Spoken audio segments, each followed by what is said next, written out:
السلام عليكم، أهلا وسهلا فيكم. دي بدون حليب فيها 4 لتر حليب كامل الدسم. طبعا عنا اليوم الطريقة تختير اللبن. بجيب طنجرة، راح أفضي الحليب وأحط الطنجرة على الغاز ونستنى لحتى يغلي الحليب معنا. حطيت الطنجرة على الغاز وراح أعلي عيار الحرارة على آخر درجة، مثل ما انكم شايفين أعلى درجة عندي الحرارة. أنا هون هلا راح أعير الوقت كمان تقريبا شي 18 دقيقة، طبعا حسب غاز اللي عندكم اللي بالبيت. ما يفور الحليب كل شوي بنحركه. هلا هون هيك بدأ يفور معنا الحليب بعد 18 دقيقة. هون طبعا بنهدي الغاز على أوطى عيار. مثل ما شفتوا أنا هون عم بغلي الحليب بعد ما فار معنا. هلا هون أنا حطيت الغاز على الوسط. هون أنا بغلي الحليب تقريبا 5 دقايق 6 دقايق. غليت الحليب خلصت، أنا طفيت الغاز. وأنا هون هلا راح أعير كمان الوقت. أنا راح أعير الوقت 50 دقيقة بعد غليان الحليب. وهلأ هون بعد مرور 50 دقيقة من غليان الحليب، بردناه تقريبا 50 دقيقة مثل ما شفتوا فترنا الحليب. أنا هلأ هون عندي لبن مثل ما انكم شايفين. أنا هلأ هون راح أحط تقريبا 4 معالق حليب هيك على الجناب.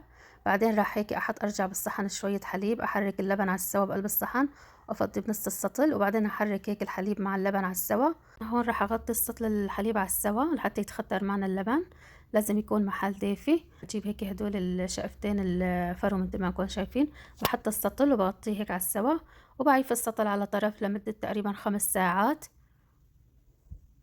هلا هون مثل ما شفتوا أنا قلت لكم 5 ساعات، أو إذا بتحبوا ليلة كاملة.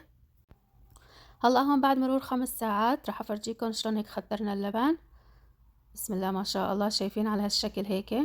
هلا هون مثل ما قلت لكم 5 ساعات. انتوا اذا بعد 5 ساعات هيك شلتوا الصحن وشفتوا لسه اللبن ما متخدر لساته حليب، ارجعوا غطوه لفصة طلع السوا، او عيفوا ليلة كاملة.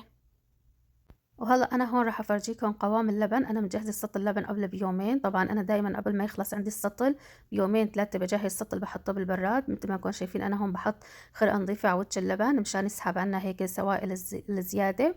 ومثل ما كنتم شايفين بس نعيف اللبن بالبراد بصير عنا القوام سميك ما شاء الله، ما بيصير مثل ما قلنا نكسر اللبن فورا.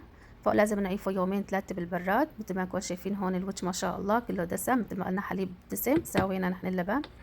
هلا هون شوفوا القوام ما شاء الله، والطعم والله اروع ولا اروع من هيك. جربوا الطريقه ما راح تندموا ان شاء الله.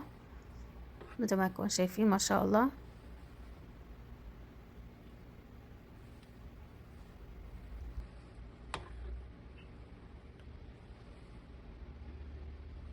هلا نحن هون بعد ما بناخد لبن من السطل بنرجع بنظبط الوش، لانه اذا ما زبطناه بيجمع عنا كل السوائل ومية اللبن هيك على طرف. لازم كل ما ناخد لبن نظبط وش اللبن هيك.